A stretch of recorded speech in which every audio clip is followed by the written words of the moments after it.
Welcome to the Hidden Why podcast. This is episode 1005, my interview with Jeff Garson. We're discussing his book, Radical Decency. Really good conversation. I hope you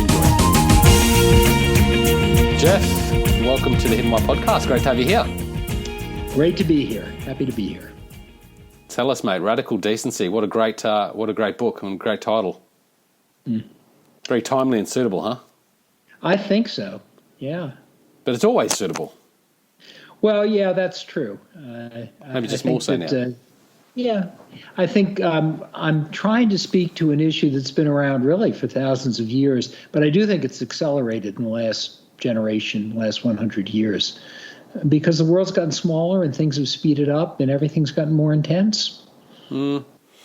So talked about this issue. What is, this issue that you see? Well, the way I see things is that we live in a valued world, and the values that predominate are compete and win, dominate, and control. Now, compete, win, dominate, and control. Exactly. Now there's not. Go ahead. Oh, sorry, I could interrupt you all the time. Are those innate traits of the human species for our evolution?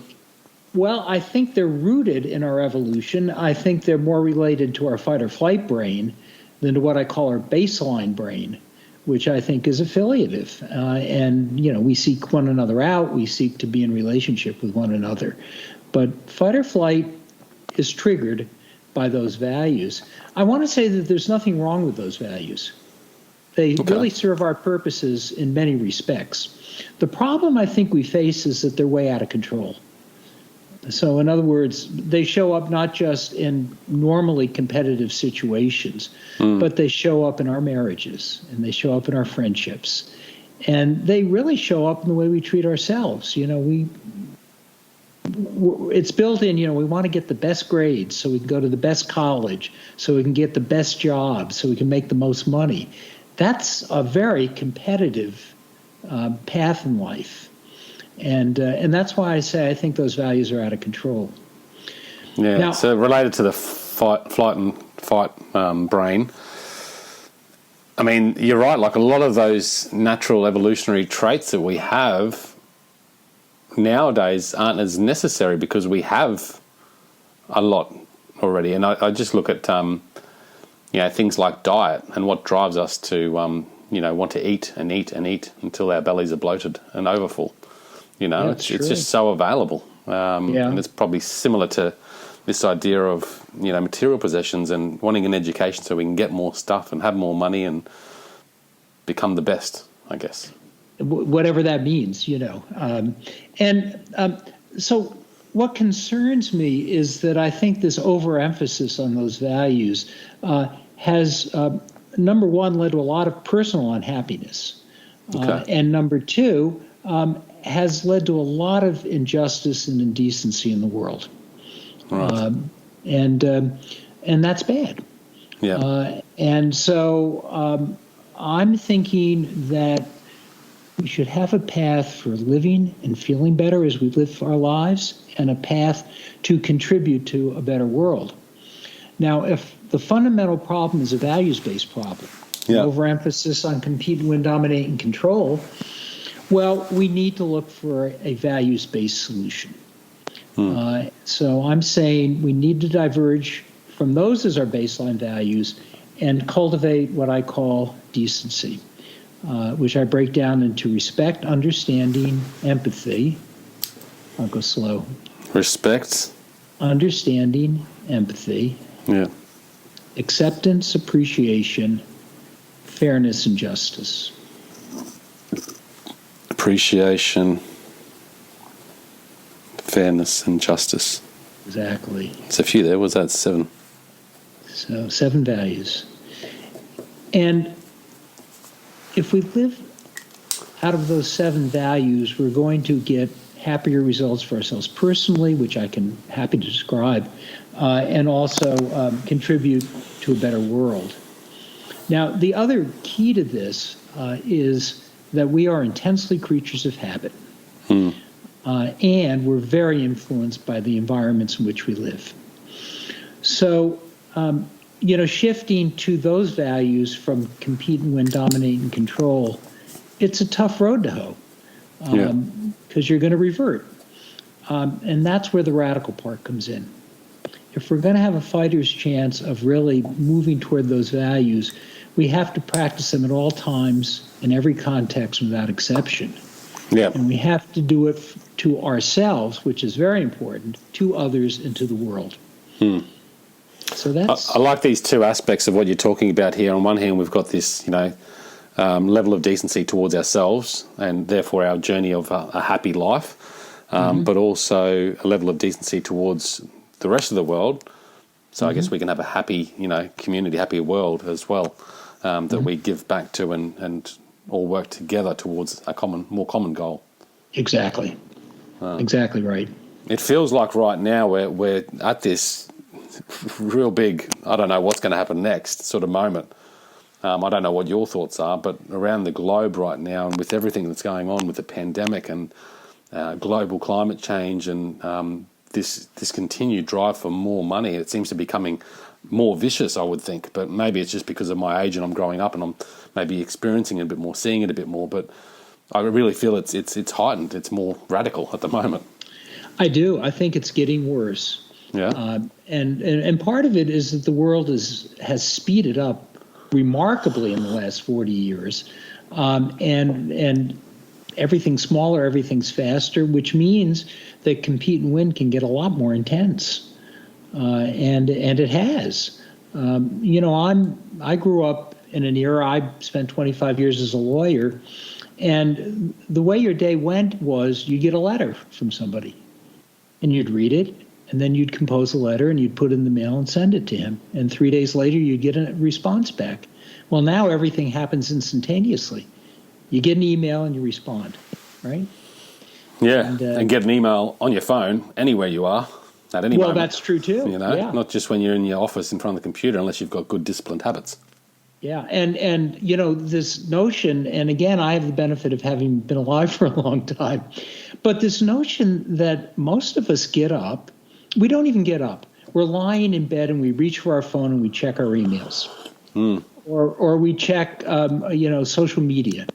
Yeah. We're already on before our feet hit the side of the floor on the side of the bed. And so it goes. But that's this idea of just wanting, I don't know, this reward, this constant need for, not data, what is it? It's a constant sense of reward, a constant sense of what I'd think of as superficial happiness. We want to check that message to see if someone's liked our post so we can feel better. Absolutely, yeah. And there's not a moment in our day where we have time. Right. Yeah, whatever our definition of winning is, we tend to be hooked on it. It might be being very popular. It might be making a lot of money and building a career. But notice how the examples that come to mind are all about compete and win, dominate and control. Yeah. Are these different, like compete, win, dominate, control? Are we talking about one and the same thing, or are they all slightly different in their ways? Well, that's a good question that I probably haven't thought about enough. I think they overlap a lot. But, each of them has their own story. I mean, competition is a great thing. But when you compete and think that you're only going to feel good about competing if you win, that isn't such a good thing. Let's put it in context. Like, when is, competition good? I guess, it's good for motivation, isn't it, for one? It is good motivation, and that's important. We need to be motivated. I'll tell you a great story that exemplifies it for me. Yeah. There was a guy that I worked with when I was a young man who was a lawyer in Baltimore, and I was talking to John one day. This is years ago. He said, I was in court yesterday, and the guy on the other side was such a good lawyer. And he said he beat my brains in, but it was such a pleasure to see him at work. Now, John was trying to win. It wasn't like he gave up. But do you notice that, the competition, winning wasn't required to make the competition invigorating and engaging. Right. I've always loved that story. Yeah. Yeah, and that's the competition. I'm in real estate myself. And this industry has that level of competition, and from that, if you're not winning, there's this level of it's jealousy or it's hate, it's vindictive, and you notice that when you come into the industry. That's the sort of people that are there, and it doesn't have to be like that. There's an abundance of opportunities for us all, and if you work hard and do the right thing, you'll get that. And hey, congratulations to you if you get a listing and sell it. One of the ways that I personalize this is that there is a phrase that I'm sure you've heard over and over again. You can do anything if you try hard enough. Right? I mean, it's commonplace. Everybody says that. And it's meant to be really inspiring. And I don't like it at all. And I'll tell you why. Because it's all about compete and win. Because if you think about it, it's an incomplete sentence. The full sentence necessarily is, you can do anything if you try hard enough. So if you fall short, you only have yourself to blame. And boy, the second half of that sentence, which we don't talk about much, comes up all the time. Right. I never felt good when I left court and I lost. Never. So and I blame myself. You blame yourself. Yeah. Oh, I should have done more if I'd asked a different question. Do you think a lot of people do, Buck? Because there's probably two grounds to that, I would think, which is one, you might walk away from that situation blaming yourself, or the other one is, which I would commonly think happens, is you walk away from it blaming the externals that you don't control, like I didn't have the right judge on my side today, or the panel wasn't good, or the other solicitor cheated, something like that. That's a good point. And that's a pretty bad feeling too. They're both the same. Both make you feel pretty shitty, but... Yeah, and who wants to walk around life feeling shitty a lot of the time? I mean, it doesn't make sense to me. Do these flow on from each other? I'm just looking at it, and sorry, I'm a little bit analytical, I guess, but competition and then win. And if you're winning, then you go to the next level to dominate. And once you're dominating, you're controlling. Like, is it hierarchical? Yeah, probably. I hadn't thought of it that way, but that makes a lot of sense. And notice that it's never okay. I haven't really bumped into too many people who say, well, now I'm dominant and I'm going to sit back, kick back and relax and feel good about life. No, you want to keep dominating. Well, none of these things ever end, do they? That's right. That's one of the problems. You win today, but it's not going to be enough. We always want this more. And as you said, things are going so much faster. So this craving for more and what we've got is never enough has sped up. Absolutely. Hasn't it? Without question. Yeah, without question. So. And what can we do about that? Because I think about it a lot and go, my days, I'm a busy person. I like to be busy. That's fine, and I love what I do, so that's fine too. But sometimes I think, I go, look, why do I have to do all this stuff, Why can't I just work 3 hours a day, rather than 10 hours a day? See, I'm in your camp. I'm a busy guy. I work a lot, and I love what I do. But to me, the answer is to really commit to a good set of values, right. And then make that your goal. So I spend my days thinking about, okay, I have a challenge in this moment. I'm talking to Lee. Okay, am I being decent to him? Am I listening to his questions? Am I considering them? Am I being decent to myself? I have some goals to accomplish in this interview. See, so I'm right in it all the time. And it softens outcomes. Look, I want to succeed with my ambitions in life, but not at the expense of my values. And that's a very comforting thought.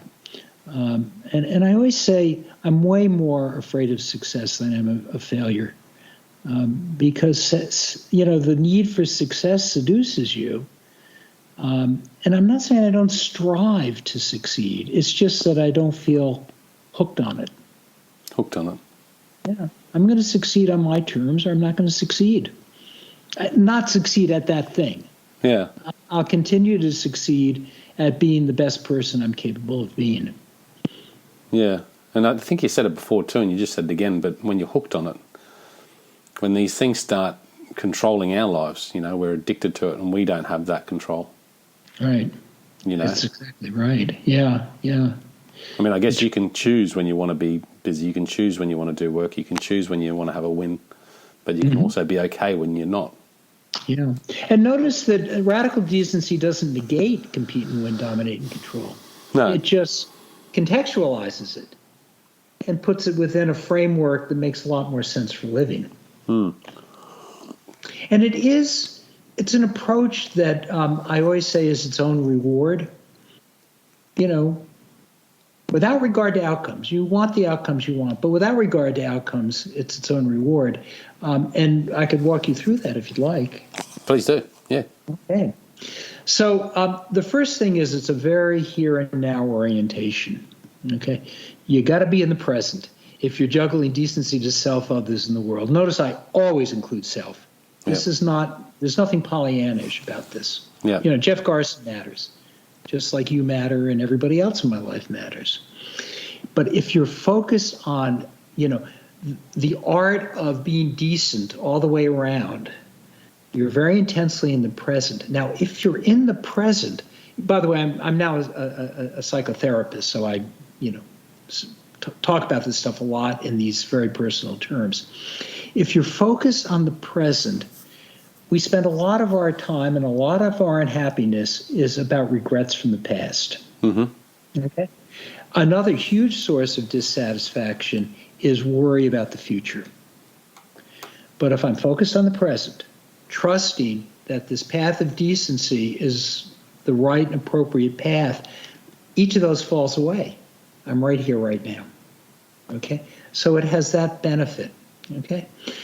The second thing is what you put out in the world is also what you give to yourself. It's just a psychological truth, okay?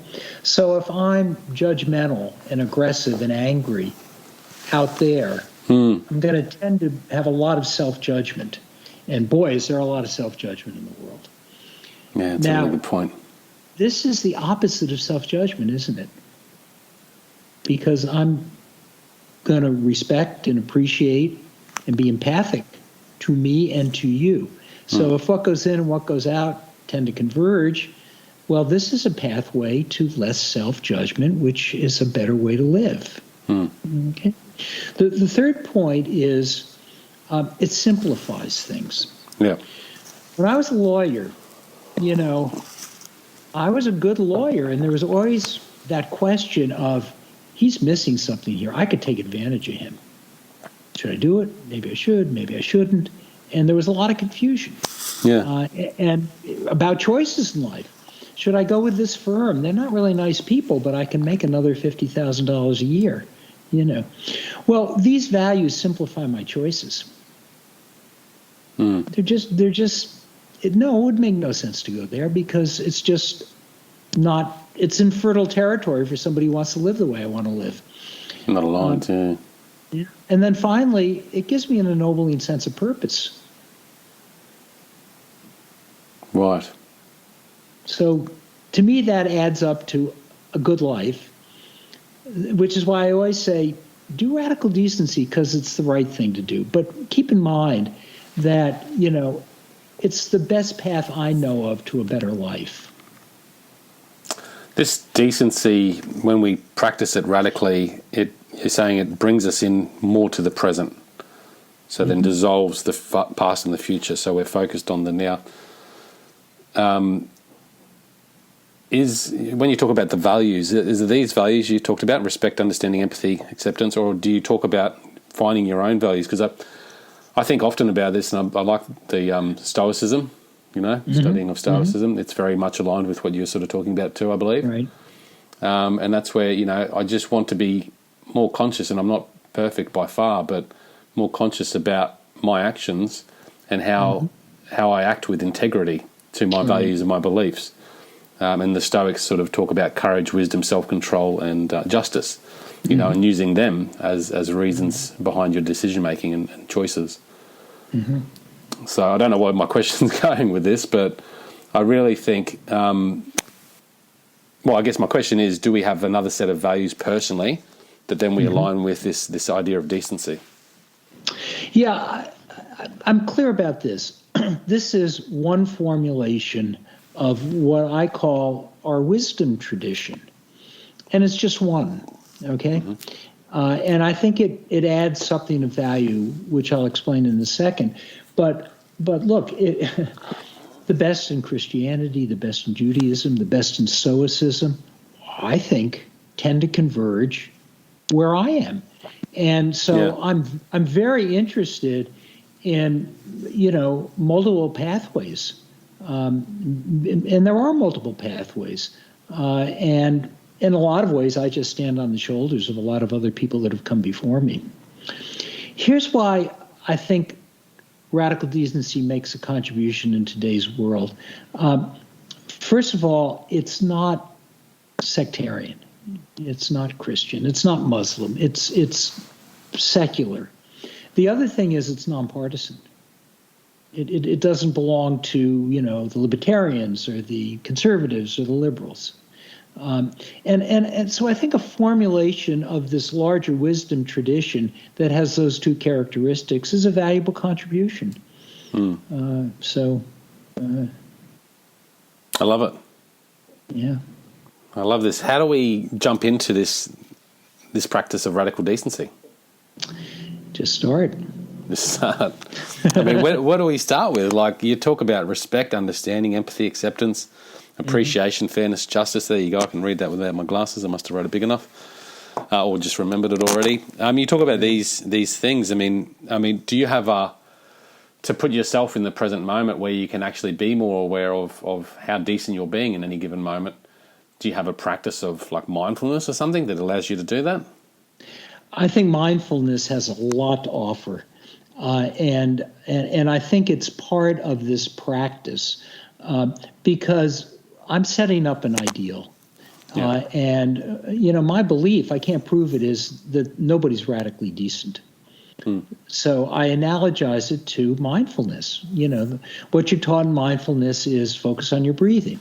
Yeah. Just like that, your monkey brain's going to take over and you're going to be distracted. And so it says, without judgment, just bring your brain back to your breathing. It'll happen again, do it again. And the thing about mindfulness is you never conquer your monkey brain. No. But if you do that practice for 30 years, you're going to be different. And I feel like radical decency is the same deal. Yeah. So I'm not going to succeed. And what I say is do it with focus, persistence, guts, creativity, and a whole lot of self-compassion. And if you can just, like somebody who's a meditator, just do that each day, each moment, you're on your way. You're doing it, which isn't that different from Christianity or the other great religions, really. I mean, there's a lot of wisdom that is out there. Well, I think like all these things, it's, whatever you subscribe to, it's about putting into practice something that allows you to grow and progress as a human being. Exactly. And that's what that radical decency about is. It's becoming a better human being. It not is, driven by those other values. It becomes a lot of fun because you do get better at it. I was talking to a team of people that I work with, and somebody said on the phone, "You're always saying nice things about us." Now, I don't think I'm bullshitting. I don't say something I don't mean, but I thought, yeah, I think you're right. Yeah. And I think that's because I practice these values. I sure wasn't that way when I was a lawyer.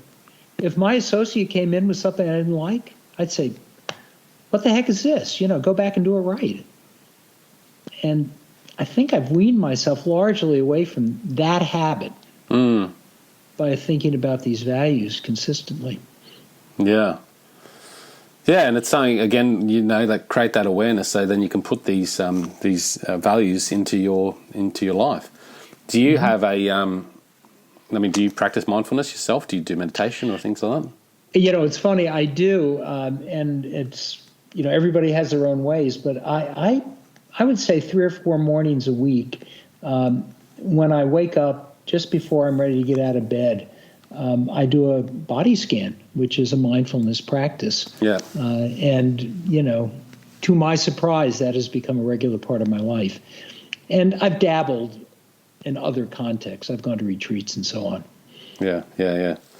Pretty important stuff. And you know what? If you're being decent to yourself and decent to others, that'll just create this culture of decency. But there is this culture that's totally the opposite right now, and I don't know if there's any way back from it. But I mean, work like yours needs to be pushed. You know, people need to understand decency because it's out of control. Well, here's where I've gone on that, because this is my theory of living. This is my approach to living. But I am an activist at heart. And what I've come to in recent years, in the last, I would say 10 years, is that there is a pivot point. There is a focus for our compete and win ways, and that's business. Business is so important, and it's gotten so big, and it funds everything else. You know, it funds media, it funds politics, it funds our nonprofit organizations. So my thought is... Wow, that's interesting. Yeah, it's gone too far.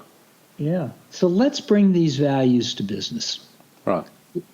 And the argument I make, and this is my activist arm at this point, it's the Decency Foundation. Let's make the following case to businessmen. Look, you're people first. You're not just a businessman. And you have so much power that you really have a responsibility to think about what kind of world you want to live in and what kind of world you want to leave behind. You just have too much power, and that with that comes responsibility. And then my argument is, look, you can make social responsibility as important as profitability. You have to make money. You're a business. But you know, first of all, there are a lot of situations in which it makes sense in terms of profit to run a decent business. You know, the obvious examples are dedicated workers and loyal customers, right? But then the other thing is there are going to be times where you have to make a choice. If you're serious about making social responsibility as important as profitability. And those, I call them rubber hits the road moments. When you hit those points, you should choose decency. Now, this isn't doctrinaire because your business has to survive. So it's not do everything at once, but it comes back to that formulation that I said earlier. Lean into the socially responsible choice and do it with persistence, focus, and guts, and creativity. So just lean hard in that direction. And I think that, I think our business sector would flourish in a wholly new way and add an amazing amount of leadership in the larger world to their responsibilities. Do you see any businesses out there that are doing it well? Because I absolutely agree with everything you've just said, and I think that there's now this push for this social responsibility in business, and I think a lot of people are doing it, but doing it in a almost unauthentic way, sort of doing it just because it's there now. I couldn't agree more. It's gotten hot, and I'm a skeptic. I think a lot of people say all the right words because it's good business to say them. I just published an article in Thrive Global, which quotes a survey that very excitedly says 74% of business leaders in our survey said that being a good citizen is good business. And they intended that to be a very hopeful message. And when I looked at it, I thought, well, really what they're saying is if decency, if social responsibility is a win-win, would you do it? Right? Because they say it's good business. And the fact that only 74% say even when it's a win-win, I don't think it's important, I think is actually a probably discouraging statistic. Wow, yeah. And the question I'd like to ask is, suppose social responsibility is revenue neutral. Or suppose it leads you to a manageable but modest reduction in your profitability. Where do you stand then?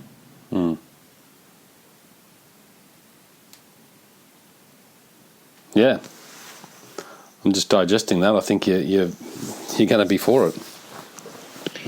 I think we have to be. Because do you see any businesses that you think do it well at the moment? And I'm not an expert on it, but if it's okay to give a plug to an author other than me, I can tell you that I'm in the middle of a book called Reimagining Capitalism in a World on Fire by a woman named Rebecca Henderson. Yeah. And I'm about halfway through it, but she has a lot of examples of businesses that are, I would say, moving in that direction. Again, it's a very tricky world, and who's on the level and who isn't is a really, really difficult and important question. But she's studied this, and she's looking for examples, and she reports that they do exist out there. Okay. Yeah, I mean, you look at like you said before, the pace of the world, and then this ultra big business now, like there is big business, and they pretty much dominate and control everything that affects everything, whether it's media, politicians, it's all funded by, so then how do you start assessing what's right and wrong, what's true and false? And, I guess you have to sort of go on that level of decency and look back to the individual. I think so. I don't think that you can legislate decency. We've tried for years, and most of those experiments haven't gone very well. Because people say, okay, you gave us a new set of rules, how do we get around it to make more money? And that's not the point of the exercise. It's going to really take, I think, a reorientation by a lot of people. Well, the big businesses are now creating their own rules, really. They are. And the sad thing is, I've worked with senior executives in my therapy practice, and not all of them, but a lot of them they want to be decent. They care about their marriages, they care about their kids. But what you hear over and over again, well, there are two things. One is, what can I do? I'm trapped. I've got to play by the rules or I'm out of there. Okay. And of course, the other is seduction. It's like you get this glazed look, and they say, "Well, I've got my private jet and my, my house in the Hamptons, and I hear you, but I'm a winner." Yeah, I don't think some people will ever be decent just because that's the way they're wired. You won't be able to bloody train them. Maybe I'm being naive in that and negative, but I just don't think I think there's a lot of people out there that. You know what? If silly example maybe, but look, if you like meat and you like steak, but it's bad for the environment, bad for the world, bad for your health, but you still go out there and eat it because I just don't give a rat's. Or I drive a V8 petrol powered car, and I know it pollutes the world, but I don't give a damn. Right. That's you're sort of integral to your values, I guess, but. To an outsider, it may not look decent, but to you, it's decent because, hey, I'm doing it for me. You see, I think that what we're about at the Decency Foundation is a sensible through line for changing the world. Do I think we're going to succeed? No. If I was, at the casino, I'd bet against me. Right? Probably 10 times out of 10. Okay. But it does make sense what we're trying to do. And part of why it makes sense is if we could ever get enough momentum so that 15% or 25%, if a new ethos, a new orthodoxy grew up, not just in business, but in other parts of our culture as well, then people who are on the fence who actually aren't that decent, they go along because that's what you do. You go along to get ahead. And if decency was the baseline, a lot of people, I hope, would do it because it's a good way to live and the right thing to do. But I think a lot of people, if it became the baseline, would do it because that's the expectation of the culture. Yeah, and that's true, but it goes the other way too, doesn't it? If there's a lot of people being pushed by propaganda or a certain agenda, whether they agree or not, they'll just flow with it because everyone else is doing it. And that's exactly what's happening today. An awful lot of good people are, competing, broadly speaking, because that's what's rewarded. And it's every place, people who diet, people who, put Botox in their face, people who count their followers on, the internet. It's like that's the baseline, and I got to do it, Who am I if I have 5 followers on Facebook? I'm a nobody. Yeah. So. Whereabouts are you based? I live in Philadelphia. I've been here for 50 years. Yeah. So what's your view on the world and with this pandemic that's happened in the last 18 months or whatever it's been, and it's become, it's a health debate, but it's also being politicised, and now it's a political debate as well. And in Australia, I don't know if you know what's happening here, but I would say that the government isn't being decent in how they're approaching this. Right. But what's your views over there and with everything that's going on? Well, I mean, our current administration is muddling through, and I think they're doing a better job. But what I'm fascinated and a little horrified by is, why are we politicizing this? Well, why is this a political issue exactly? Life and death and serious illness, we should get together and say, well, no, we're all against that. And what are, modest... What are the solutions for that? Yeah, let's do what's modest and doable in the direction of less death and less serious illness. It does not seem to me to be a partisan issue. Sadly, I don't know if it's like that in Australia, but here in the States, it's almost like everything has to be put through a political, focus, and it doesn't make sense to me. No, I mean, if you look back to the common goal here, you're right. No one out there, I couldn't imagine, wants people to die. We're all about life and survival and healthy living. Right. Of course, we have our own choices, so we can affect our health in those ways. That's your choice, and that's your responsibility. That's about all you can control.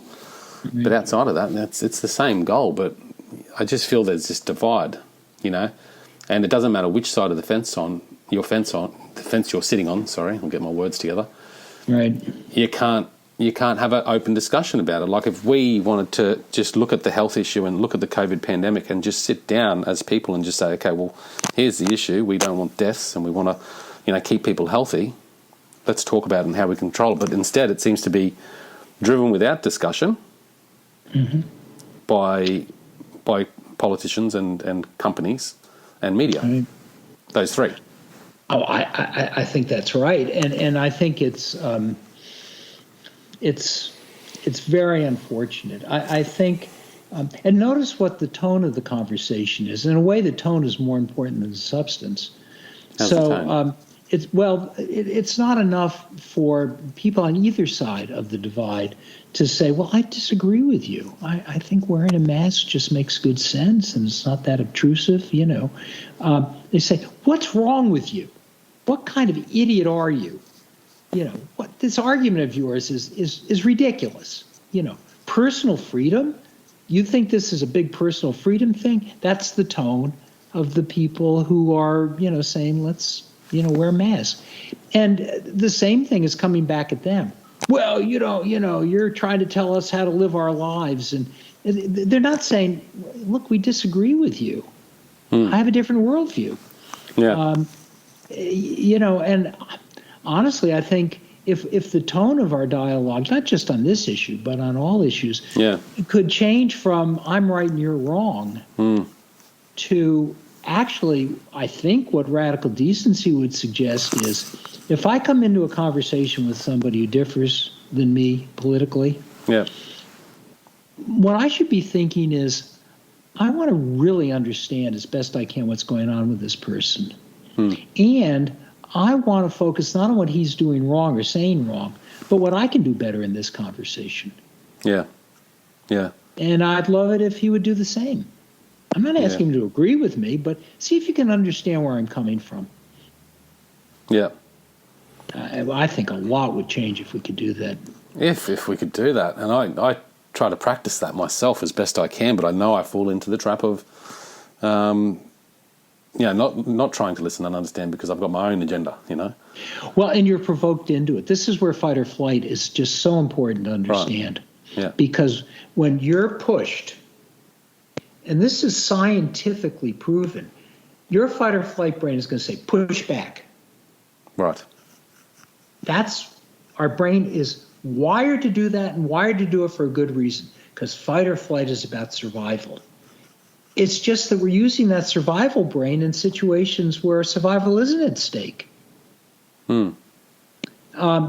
But you can see, and this is the sort of the evil beauty of our partisan politics, man, it sells. When you tell your supporters what idiots they are on the other side, you're firing up the fight or flight brain of your supporters, and they're going to come back for more. Yeah. It's addictive. The fight or flight brain, if you were 12 years old and a lion jumped at you, when you're 30, you're going to remember that. Yeah. Because it never forgets. It shouldn't forget. But if I asked you what you had for breakfast the morning the lion jumped at you, you say, well, what are you talking about? Okay? Because that's not our fight or flight brain.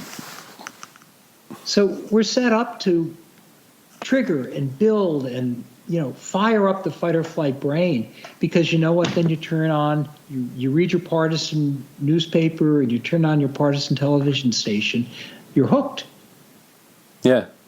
It just feeds each other, but, it'll just, and you see it already, like you see, the direction I will look for and the direction, the other party will look for. They've got their own sources of information, but no one's having a discussion. And if you look at it now, how it's being pushed they're trying to save confusion by just having a very simple, this is the agenda, this is how we're going to do it, Right. And I think that's fine because you don't want confusion. I think that can create chaos and complications in a public that you're trying to do the right thing by, potentially.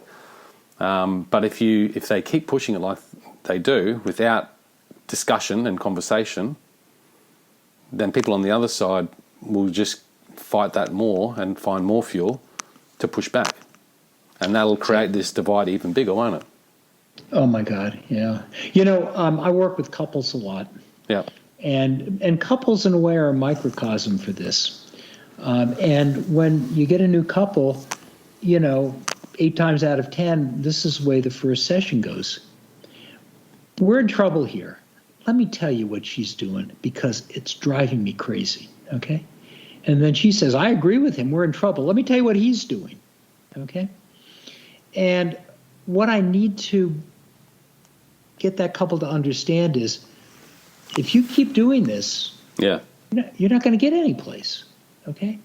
So you have to stop looking at what he's doing wrong and start thinking about what you can do that's better and a constructive contribution. And you have to do the same thing on your side. It's so hard to do because we flip into fight or flight. Because, of course, your partner is the most dangerous person in the world because your partner can love you so well. Well, withdrawing their love that's a serious deal. So I'm always fighting this tendency to go into fight or flight. But that's really what's happening in our public dialogue. Yeah. They're just like the couple, right? Yeah. And they're not married. The conservatives and liberals aren't married, but they're living in the same house. So you better start thinking about better relational skills, I think. Unless we could burn the house down, but that's probably not a very good option. No, and I think that's where we need to come to that awareness and wake up to what's the potential of this if we don't, act with more decency on everyone's part. I think so. I think that's right. Yeah, and it's hard. It's frustrating because, look, I'm sure you've guessed, but my perspective is a progressive one. But I feel it's so frustrating to go to friends' houses and to hear them say, "Oh, did you see what they did? Did you see what he did? Did you see what they did?" And it's like, why are we talking about this? And of course, if you say, "Well, let's look at what we've done," it's not going to go over very well. No, you'll be kicked out of the party. Well, yeah, right. So it's hard, but I think we've got to fight that battle. I don't. It's interesting to see where it goes, huh? But yeah. Mate, your Decency, love it. Your book's available on Amazon, right? It's called Radical Decency. It's on Amazon. There's also jeffgarson.com. You can buy it there. It's my author's page. And the other thing that I always like to say is, as you can tell, I love to talk about it. And the implications of it are endless. So if any of your audience are moved to, get in touch with me, there's a spot on jeffgarson.com where you can send me a note. Reach out. Okay, cool. So you got the book, guys. I'll stick a link in the show notes at thehiddenwhy.com. Got Jeff Garson's website as well, so I do have that up here, so I'll make sure the link's in there as well in this post. And, mate, look, really have enjoyed this conversation. It's been fun. I really do enjoy it. And thank you for your interest. I can see you're passionate about it, so. Oh, yeah. It's great to talk about. Listen, if you don't mind my saying one last thing. Yeah. When I say decency is its own reward, one thing I continually come back to is when I was a lawyer running my life on compete to win principles, I'd be on the phone, I'd be in conversations that were about getting a one-up and being smarter and being clever. So now I get to have conversations like this with people like you. I mean, it's so much fun. So, why wouldn't I seek to be radically decent? What a better way to live. It's a great way to live. What a better way to live. Like, why would you live with this constant pressure, know? And I think sometimes you need to just stop and just appreciate what you've got, rather than this constant chase,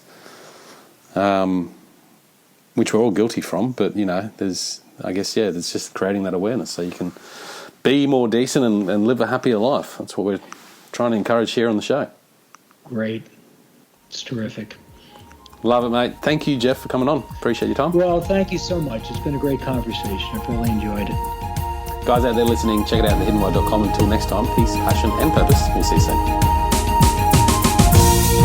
Thanks, guys, for listening to this episode. I hope you enjoyed what you heard. I hope you love what you're hearing.